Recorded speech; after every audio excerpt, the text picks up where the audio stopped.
আচ্ছা, আজকের এই বিশেষ বিশ্লেষণে স্বাগতম। বিষয়টা একটু খুলে বলা যাক। ধরুন, আমরা যে মাটির ওপর দাঁড়িয়ে আছি সেটা যদি পৃথিবীর কোনো নিরেট ভিত্তি না হয়ে অন্য কোনো জগতের ছাদ হয়। ঠিক, একদম। আমরা তো সাধারণত মানচিত্র খুললে পাহাড়, নদী বা সমুদ্র দেখি। এই দৃশ্যমান ভূগোল আমাদের একটা শান্তি দেয়। কিন্তু বিভিন্ন প্রবন্ধ বা ধরুন পৌরাণিক গ্রন্থ, এমনকি আধ্যাত্মিক নথিপত্র থেকে এমন কিছু তথ্য পাওয়া যাচ্ছে যা বেশ চমকে দেওয়ার মতো। হুম বলা হচ্ছে আমাদের এই চেনা পৃথিবীর ঠিক নিচেই নাকি সমান্তরালভাবে আরেকটি আস্ত জগৎ চলছে। হ্যাঁ, আর আজকের আলোচনার মূল বিষয় তো সেটাই, তাই না? নাগলোক। এই রহস্যময় জগৎ নিয়ে যুগে যুগে প্রচুর তত্ত্ব আর বিতর্ক তৈরি হয়েছে। ঠিক। আর আমাদের আজকের এই বিশ্লেষণের মূল লক্ষ্যটাই হল পৌরাণিক উপাখ্যান, কিছু বাস্তব ভৌগোলিক প্রমাণ এবং আধ্যাত্মিক মাত্রাগুলোর মধ্যে একটা সংযোগ স্থাপন করা। নাগলোক আসলে কোথায় অবস্থিত, সেই রহস্যের গভীরে ঢোকা। প্রথমে আমাদের বোঝা দরকার যে এই পৌরাণিক আর আধ্যাত্মিক সূত্রগুলো নাগলোকের অবস্থানকে ঠিক কিভাবে ব্যাখ্যা করে। কারণ আকাশিক রেকর্ডস বা ডাইমেনশনাল থিওরির দিকে তাকালে বোঝা যায় এটা শুধু কোনো রূপকথার গল্প নয়। হ্যাঁ, এটা তো ডাইমেনশনাল ফিজিক্স বা মাত্রাগত পদার্থবিজ্ঞানের একটা প্রাচীন রূপ বলা যেতে পারে। একদম ঠিক। সূত্র অনুযায়ী আমাদের এই চেনা পৃথিবীটা হলো তৃতীয় মাত্রা বা থার্ড ডাইমেনশন। এর ঠিক নিচে প্রথম আর দ্বিতীয় মাত্রা মিলে তৈরি হয়েছে বিশাল এক জগৎ, যাকে পাতাল লোক বলা হয়। আর এই দ্বিতীয় মাত্রাতেই কিন্তু নাগলোকের অবস্থান। হ্যাঁ। আচ্ছা, পাতাললোক শুনলেই তো মনের মধ্যে একটা অন্ধকার, স্যাঁতসেঁতে বা ভীতিকর জায়গার ছবি ভেসে ওঠে। কিন্তু মজার বিষয় হলো সাধারণ ধারণার মতো এটা মোটেও কোনো অন্ধকার বা ভয়ঙ্কর জায়গা নয়। তাই নাকি? হ্যাঁ, বরং সূত্রগুলো বলছে এটি স্ফটিক বা ক্রিস্টালের তৈরি বিশাল ভবন, বহুমূল্য রত্নভাণ্ডার আর অনিন্দ্য সুন্দর প্রাকৃতিক দৃশ্যে ভরপুর একটা জগৎ। বাপরে! এটা তো ভাবাই যায় না। আর সবচেয়ে অদ্ভুত ব্যাপার হলো সেখানে নাকি সূর্যের আলো পৌঁছায় না, কিন্তু তবুও কোনো অন্ধকার নেই। ঠিক বলেছেন।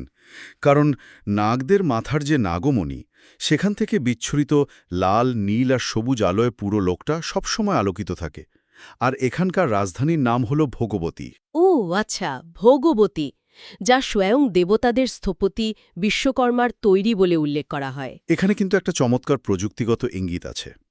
এই যে স্ফটিক বা রত্নের মাধ্যমে আলো বিচ্ছুরিত হওয়ার ধারণা, আধুনিক বিজ্ঞানে একে কোয়ার্টজ ক্রিস্টালের পিজো ইলেকট্রিক ক্ষমতা বলা হয়। আচ্ছা, চাপ বা তাপ প্রয়োগ করলে ক্রিস্টাল থেকে যে বিদ্যুৎ তৈরি হয় সেই ব্যাপারটা। ঠিক তাই। বিশ্বকর্মার তৈরি ওই ভোগবতী শহর হয়তো ভূতাপীয় বা জিওথার্মাল শক্তি আর ক্রিস্টালের এই পিজো ইলেকট্রিক প্রপার্টি ব্যবহার করেই আলোর নিরবিচ্ছিন্ন যোগান দিচ্ছে। এটা শোনার পর আমার একটা চমৎকার উপমার কথা মনে পড়ছে। এটা যেন আমাদের রেডিওর ঠিক পাশের একটা ফ্রিকোয়েন্সি। স্টেশনটা সেখানেই আছে, গানও অনবরত বাজছে। কিন্তু আমরা আমাদের সাধারণ রেডিও দিয়ে সেই ফ্রিকোয়েন্সিটা ধরতে পারছি না।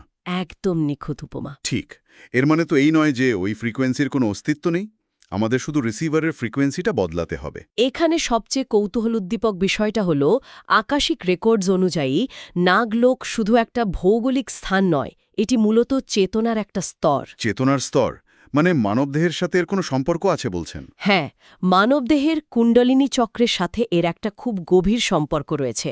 আমাদের মেরুদণ্ডের একেবারে নিচে কুণ্ডলিনী শক্তি সাপের মতো কুণ্ডলি পাকিয়ে ঘুমিয়ে থাকে। ও, বুঝতে পেরেছি। এই আধ্যাত্মিক মাত্রা বা ফ্রিকোয়েন্সির ধারণা থেকে এবার যদি আমরা সরাসরি পৃথিবীর বাস্তব ভৌগোলিক স্থানে আসি, তাহলে কিছু দারুণ প্রশ্ন জাগে। হ্যাঁ, যেমন এই ভিন্ন মাত্রার প্রবেশদ্বারগুলো পৃথিবীতে ঠিক কোথায়? ঠিক সূত্র মতে ভারতের মোক্ষভূমি বলে পরিচিত বারাণসী বা কাশীর নবপুরা নামক স্থানে একটা অতি প্রাচীন কূপ রয়েছে, কার্কটক নাগী তীর্থ বা নাগকূপ। এটাকে নাকি পাতাল বা নাগলোকের সরাসরি প্রবেশদ্বার বলে মানা হয়। হুম। আর স্থানীয় মানুষদের মতে এই কূপের গভীরতা পরিমাপ করা এক প্রকার অসম্ভব। এর ভেতর উকি দিলে নিচে জলের বদলে কেবল ঘন কুয়াশা আর ধোঁয়াশা দেখা যায়। আর ভেতর থেকে নাকি অদ্ভুত একরকম হিসহিস শব্দ শুনতে পাওয়া যায়। একদম। পৌরাণিক বিশ্বাস হল অত্যন্ত শক্তিশালী কার্কটক নাগ নিজেই দুই জগতের মধ্যে যোগাযোগ রাখার জন্য এই কূপটি নির্মাণ করেছিলেন। ঠিক, এখানেই বিষয়টা সবচেয়ে বেশি চমকপ্রদ হয়ে ওঠে। কিন্তু একটা কথা ভাবা দরকার। এটা কি সত্যিই কোনো ভিন্ন জগতের পোর্টাল, নাকি নিছকই একটি গভীর কূপের অ্যাকোস্টিক্স বা শব্দের প্রতিধ্বনি? মানে আপনি ভূতাত্ত্বিক দিকটার কথা বলছেন? হ্যাঁ, মানে পৃথিবীর ভূগর্ভস্থ গঠন অনেক সময় এমন হয় যে মাটির নিচের ফাটল দিয়ে বাতাস প্রবাহিত হলে অদ্ভুত আওয়াজ তৈরি হতে পারে। এই প্রাকৃতিক প্রতিধ্বনি কি মানুষের মনে যুগের পর যুগ ধরে বিভ্রম তৈরি করে আসছে না? আপনার যুক্তিটা কিন্তু বেশ প্রাসঙ্গিক। ভূগর্ভস্থ বাতাসের কারণে এমন শব্দ তৈরি হওয়াটা বিজ্ঞানসম্মত। কিন্তু কাশী তো ভগবান শিবের শহর, আর আধ্যাত্মিক সূত্র বলছে শিবের আশীর্বাদ ছাড়া এই পোর্টাল অতিক্রম করা সম্ভব নয়। আচ্ছা, মানে এখানে শুধু জিওথার্মাল বাতাস কাজ করছে না? না, কারণ প্রতি বছর নাগপঞ্চমীতে এই কূপে যে বিশেষ পূজা হয় তা শুধু ধর্মীয় আচার নয়। ওই মন্ত্রের সাউন্ড ভাইব্রেশন যখন ভূগর্ভস্থ স্পন্দনের সাথে ধাক্কা খায়, তখন সেটা একটা টিউনিং ফর্কের মতো কাজ করে।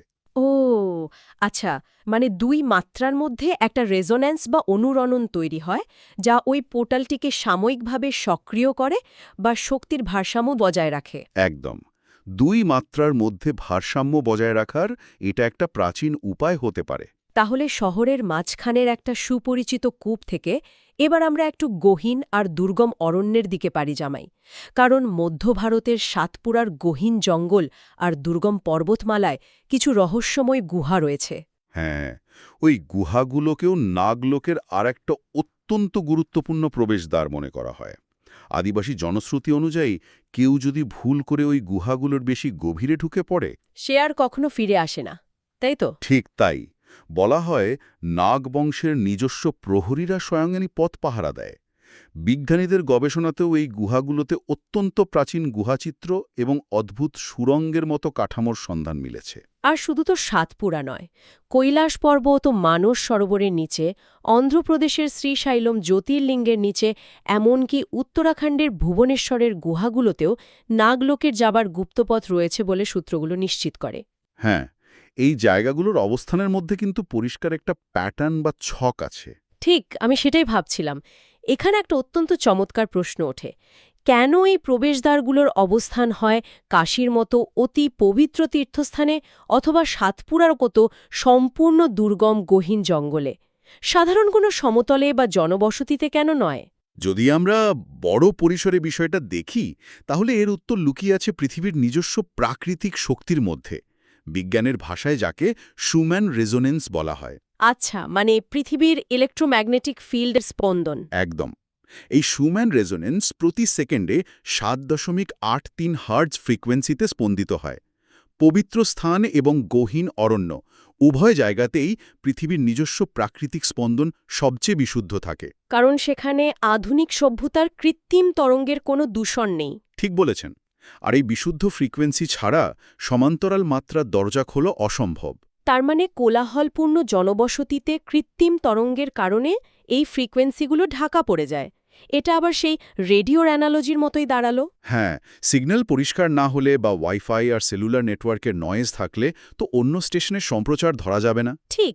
আর এত সব ভৌগোলিক আর পৌরাণিক দাবির পর আধুনিক বিজ্ঞান আর আধ্যাত্মিকতাকে এক সুতোয় গাঁথা যায় এই ফ্রিকোয়েন্সির মাধ্যমে। বিজ্ঞানীরা তো ইতিমধ্যেই নিশ্চিত করেছেন যে পৃথিবীর নিচে সত্যি বিশাল আকারের লাভা টিউব আর শত শত কিলোমিটার দীর্ঘ গুহার নেটওয়ার্ক রয়েছে। ঠিক, কিন্তু সূত্রগুলোর মতে নাগলোক শুধু মাটির নিচের কোনো ভৌগোলিক ফাঁপা জায়গা বা গুহায় সীমাবদ্ধ নয়। এটি সম্পূর্ণ একটি ভিন্ন ডাইমেনশন। হ্যাঁ, আর উন্নত চেতনার অধিকারী মানুষ বা সাধকরা কেবল ধ্যানের মাধ্যমেই সেই ফ্রিকোয়েন্সিতে পৌঁছতে পারেন। আর এই ফ্রিকোয়েন্সি ধরার জন্য মানব দেহ নিজেই একটা বায়োলজিক্যাল রিসিভার বা অ্যান্টেনা হিসেবে কাজ করে। সেই যে কুণ্ডলিনীর শক্তির কথা বলছিলেন, যাকে সাপের সাথে তুলনা করা হয়। একদম। মানবদেহের মেরুদণ্ডের নিচে ঘুমন্ত কুণ্ডলিনী শক্তি জাগ্রত হলেই মস্তিষ্কের তরঙ্গ সাধারণ বিটা স্টেট থেকে গভীর থিটা বা গামা স্টেটে পৌঁছায়, আর তখনই নাগলোকের জ্ঞান ও রহস্য উপলব্ধি করা সম্ভব। তাহলে এই সব কিছুর মানে কি দাঁড়ায়? এই তথ্যগুলো আমাদের শেখায় যে আমাদের চারপাশের জগৎটি আমাদের ধারণার চেয়েও অনেক বেশি বিশাল। এটি একটি অত্যন্ত গুরুত্বপূর্ণ প্রশ্নের জন্ম দেয়। নাগলোক আমাদের শেখায় যে পৃথিবী কেবল মাটি আর পাথরের জড়বস্তুর সমষ্টি নয়। এটি একটি সচেতন সত্তা। ঠিক, যা কিছু আমরা খালি চোখে দেখি না বা আধুনিক যন্ত্রে মাপতে পারি না, তার মানেই এই নয় যে তার অস্তিত্ব নেই। সব সূত্রের মূল নির্যাস হল নাগলোক কেবল মানচিত্রের কোনো স্থান নয়। হ্যাঁ, এটি গভীর গুহা, আধ্যাত্মিক মাত্রা এবং মানব চেতনার এক বিস্ময়কর সংমিশ্রণ। আজকের আলোচনার একেবারে শেষে এসে একটা সম্পূর্ণ নতুন এবং ভাবিয়ে তোলার মতো চিন্তার অবকাশ তৈরি হয় শ্রোতাদের জন্য। সেটা কি? যদি নাগলোক সত্যি এমন একটি সমান্তরাল মাত্রা বা জগৎ হয় যা আমাদের পৃথিবীর ঠিক নিচেই একটি ভিন্ন এবং বিশুদ্ধ প্রাকৃতিক ফ্রিকোয়েন্সিতে বিদ্যমান, তাহলে কি আধুনিক সভ্যতার এই কোলাহল আমাদের সেই স্পন্দন শোনার ক্ষমতা কেড়ে নিচ্ছে? ঠিক এটাই। এই যে অন্তহীন কোলাহল, কংক্রিটের জঙ্গল আর প্রযুক্তির কৃত্রিম তরঙ্গের দূষণ, এগুলো হয়তো আমাদের মস্তিষ্ক থেকে সেই আদিম ফ্রিকোয়েন্সি অনুভব করার জন্মগত ক্ষমতাটি চিরতরে মুছে দিচ্ছে। খুব গভীর ভাবনার একটা বিষয়। হয়তো বারাণসী সেই নাগকূপের নিচে বা সাতপুরার গহীন অরণ্যে সেই রহস্যময় পোর্টালগুলো আজও খোলা আছে। একদম। হয়তো সেই সমান্তরাল মাত্রা থেকে আজও অনবরত ফ্রিকোয়েন্সি সম্প্রচার হয়ে চলেছে, শুধু আমাদের নিজেদের ভেতরের বায়োলজিক্যাল রিসিভারটাই নষ্ট হয়ে গেছে। আর আমরা চিরতরে হারিয়ে ফেলছি আমাদের পায়ের ঠিক নিচেই লুকিয়ে থাকা এক বিশাল জগৎকে অনুধাবন করার ক্ষমতা।